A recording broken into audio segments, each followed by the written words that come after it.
दोस्तों, स्वागत करता हूं आपका अपने YouTube चैनल पर। और इस वीडियो में हम अजंता की गुफाओं के बारे में देखेंगे। पिछले वीडियो में हमने जोगीमारा गुफा को देखा था। तो स्टार्ट करते हैं कि अजंता की गुफाएं कहाँ स्थित हैं। तो ये महाराष्ट्र के औरंगाबाद ज़िले में स्थित है। अजंता की गुफाएं कहाँ स्थित हैं? तो ये महाराष्ट्र के औरंगाबाद ज़िले में स्थित है। आगे पॉइंट देखते हैं हम। अजंता के भित्ति चित्रों से पहले किस गुफा में भित्ति चित्रण हुआ था? तो हमने सबसे पहले स्टार्टिंग में बता दिया था कि सबसे पहले जो भित्ति चित्रण हुआ था वो आपका कहाँ हुआ था? तो वो जोगीमारा गुफा में हुआ था। ऐतिहासिक काल में भित्ति चित्रण की प्रथा भी जोगीमारा गुफा से ही स्टार्ट मानी जाती है। तो अजंता से पहले आपको कहाँ मिल जाएगा? जोगीमारा गुफा में।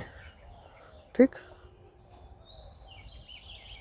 फिर नेक्स्ट पॉइंट है, अजंता की गुफाओं को सबसे पहले किसने देखा था? तो अजंता की गुफाओं को सबसे पहले ह्वेन-त्सांग ने देखा था। अजंता गुफाओं की खोज सर्वप्रथम किसने और कब की थी? तो जॉन स्मिथ ने 1819 में। ये अभी कुछ एक्स्ट्रा पॉइंट है, इसे हम अभी देखेंगे। फिलहाल अजंता के बारे में देख लेते हैं। अजंता की गुफाएं एलोरा की गुफाओं से कितनी किलोमीटर की दूर है? 100 किलोमीटर की दूर है, यानी 62 मील। अजंता को यूनेस्को ने कब विश्व धरोहर स्थल घोषित किया? तो 1983 में। अजंता की भित्ति चित्रकारी में सतह को तैयार करने में किस तकनीक को अपनाया गया है? तो वो है चावल की भूसी और गोंद सहित गाय का गोबर। क्योंकि अभी हम एक सुपर फास्ट रिवीजन के तौर पर इधर हम चल रहे हैं, तो हम ज़्यादा डिटेल में नहीं जाएंगे। ठीक। इन चीज़ों को जब एक बार ये पुस्तक आपकी ख़त्म हो जाएगी, आपको ये complete syllabus super fast revision से हो जाएगा, उसके बाद मैं आपको पॉइंट टू पॉइंट सारी चीज़ें बताता चलूँगा कि क्या कैसी तकनीकें यूज होती थी, क्या क्या और चीज़ें यूज हुई वहाँ पर। इन सारी चीज़ों के बारे में हम आपको बताते हुए चलेंगे और आपको समझ में भी आएगा। फ़िलहाल ये एक सुपर फास्ट रिवीजन है, तो यहाँ पर मैं चीज़ों को डिटेल में कुछ नहीं बता रहा हूँ। अजंता के चित्रकारों ने पीला रंग बनाया था किससे?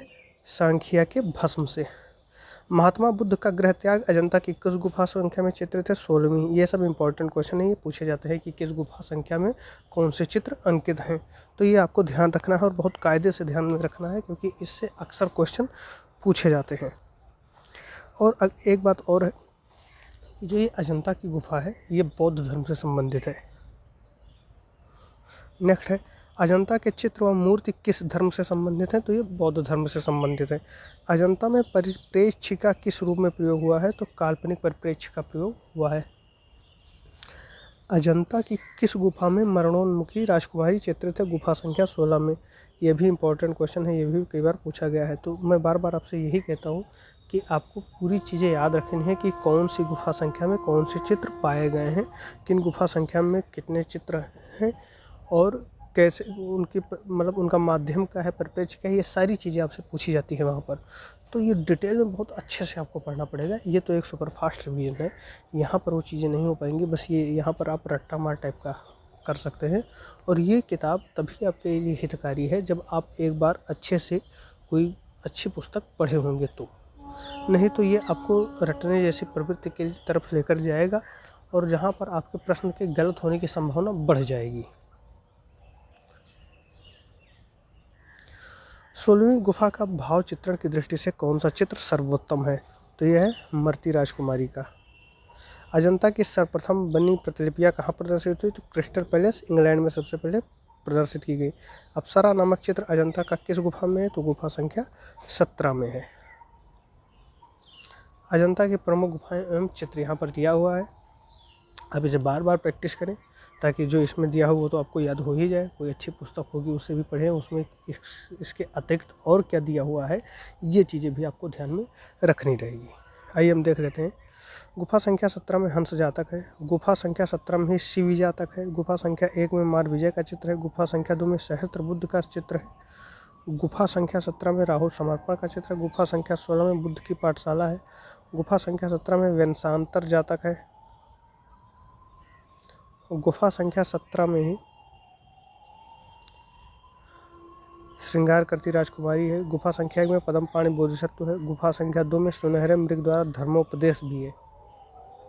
गुफा संख्या 10 व गुफा संख्या 17 में छदंत जातक है। गुफा संख्या 16 में मरती हुई राजकुमारी। गुफा संख्या 17 में माता पुत्र।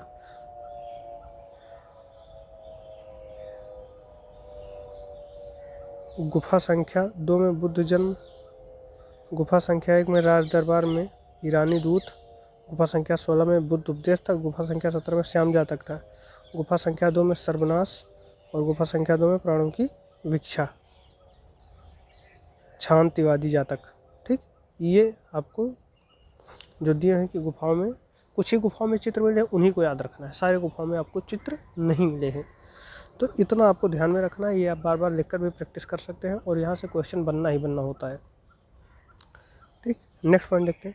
अजंता में क्यूरेटर की नियुक्ति कब हुई? 1908 में। क्यूरेटर की नियुक्ति आप जानते हैं किस लिए होती है? देख रेख के लिए। अजंता चित्रों के कलाकार कौन थे? तो बौद्ध भिक्षु थे, क्योंकि बौद्ध धर्म से संबंधित है तो बौद्ध भिक्षु। एक सहज दृष्टि से देखें तो भी ये पता चल जाएगा। भाव प्रवणता का उन्नत रूप किस शैली के चित्रों में मुख्यतः दिखाई देता है? अजंता। चित्रकला, मूर्तिकला और वास्तुकला का संगम एक कहाँ दिखाई देता है? अजंता में। ठीक है, यहाँ पर तीनों चीज़ों का संगम है, चित्रकला भी आपको मिल जाएगा, मूर्तिकला भी मिल जाएगा, और जिस तरीके से गुफाओं का निर्माण किया है वो अपने आप में अद्वितीय वास्तुकला है। तो ये पॉइंट थे। अब हम आ जाते हैं बौद्ध धर्म से रिलेटेड कुछ चीज़ों को देखने में। यहाँ से कभी कभी क्वेश्चन पूछ लेते हैं कि जो बौद्ध संगीतियाँ हुई उनके बारे में हम देख लेते हैं। तो प्रथम बौद्ध संगीत कहाँ हुई? राजगृह। राजगृह में हुई सप्तपर्णी गुफा में 483 ईसा पूर्व। अध्यक्ष कौन थे? महाकश्यप। शासनकाल अजातशत्रु के शासनकाल में हुआ था, और अजातशत्रु किस वंश का था? तो ये हर्यक वंश का था। उद्देश्य बुद्ध के उपदेशों को 2 पिटकों, विनय पिटक तथा सुत्त पिटक में संकलित किया गया। यानी प्रथम बौद्ध संगीत में क्या किया गया कि बुद्ध के जो उपदेश थे उन्हें विनय पिटक और सुत्त पिटक में संकलित कर लिया गया। फिर तृतीय बौद्ध संगीत आपका वैशाली में हुआ 383 ईसा पूर्व। अध्यक्ष साप कमीर सर्वकामनी। शासनकाल कालाशोक यानी शिशुनाग वंश का था। उद्देश्य अनुशासन को लेकर मतभेद के समाधान के लिए बौद्ध धर्म।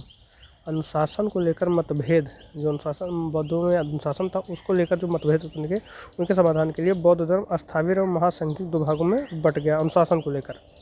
ठीक है, फिर तृतीय बौद्ध संगीत पाटलिपुत्र में हुआ, समय 251 ईसा पूर्व। अध्यक्ष मोगलीपुत्र तिस्स। शासनकाल अशोक मौर्य वंश। उद्देश्य संघ भेद के विरुद्ध कठोर नियमों का प्रतिपादन करके बौद्ध धर्म को अस्थायित्व प्रदान करने का प्रयत्न किया गया। यानी यहाँ पर कठोर, जो अभी तक बौद्ध धर्म सरल नियमों पर आधारित था, उसे कठोरता में धीरे धीरे परिवर्तित करना शुरू कर दिया गया।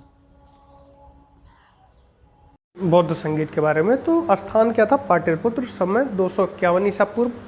अध्यक्ष मोगलपुत्र तिस्स थे। शासनकाल अशोक का था, ये मौर्य वंश से संबंधित थे। उद्देश्य संघ भेद के विरुद्ध कठोर नियमों का प्रतिपादन करके बौद्ध धर्म को अस्थायित्व प्रदान करने का प्रयत्न किया गया। धर्म ग्रंथों का अंतिम रूप से संपादन किया गया तथा तीसरा पिटक अभिधम्म पिटक जोड़ा गया। कौन सा पिटक? अभिधम्म पिटक जोड़ा गया। इसका मतलब ये है कि जो 2 पिटक थे वो कौन कौन से थे? वो आप देखते हैं कि प्रथम बौद्ध संगीत में जोड़ा गया था, यहाँ आप देख सकते हैं विनय पिटक तथा सुत्त पिटक, और जो तीसरी संगीत थी बौद्ध संगीत उसमें आपका कौन सा? अभिधम्म पिटक जोड़ा गया। ठीक है, और जो संघ के नियम हैं वो कठोर बना दिए गए। हालांकि जो इसकी उत्पत्ति हुई थी बौद्ध धर्म की वो इस आधार पर नहीं हुई थी कि मतलब जटिलताओं से भरा रहे। उस समय के जो ब्राह्मण धर्म थे उस समय तो वो तो जटिलता से भरे ही थे, लेकिन धीरे धीरे क्या होता है कि जैसे जैसे किसी धर्म का विकास होता जाता है तो उनमें जटिलताएं शामिल होती जाती हैं। तो यही चीज़ थी। नेक्स्ट पॉइंट है चौथा। स्थान क्या है कि कश्मीर के कुंडल वन में हुआ था। समय लगभग ईसा की प्रथम शताब्दी यानी ईस्वी में हम लोग प्रवेश कर चुके थे। अध्यक्ष वसुमित्र एवं अश्वघोष थे उपाध्यक्ष, यानी अध्यक्ष वसुमित्र थे और अश्वघोष क्या थे? उपाध्यक्ष थे इसके। शासनकाल कनिष्क का था। ये किस वंश के थे? कुषाण वंश के थे। उद्देश्य बौद्ध धर्म का 2 संप्रदायों हीनयान तथा महायान में विभाजन। यहाँ पर क्या आकर क्या हो जाता है कि जो बौद्ध धर्म था उसका विभाजन हो जाता है, किन किन में? हीनयान और महायान में। तो ये थोड़ी सी जानकारी थी, इससे भी कभी कभी संबंधित प्रश्न पूछ लिए जाते हैं, तो इसलिए ये एक बॉक्स में दिया हुआ था और वही हम बता दिए हैं। तो ये चीज़ें हैं कि इनसे प्रश्न उठते भी हैं और नहीं भी आ सकते हैं, लेकिन पढ़ना हम लोगों के लिए ज़रूरी है कि कभी भी प्रश्न पूछा जा सकता है इससे।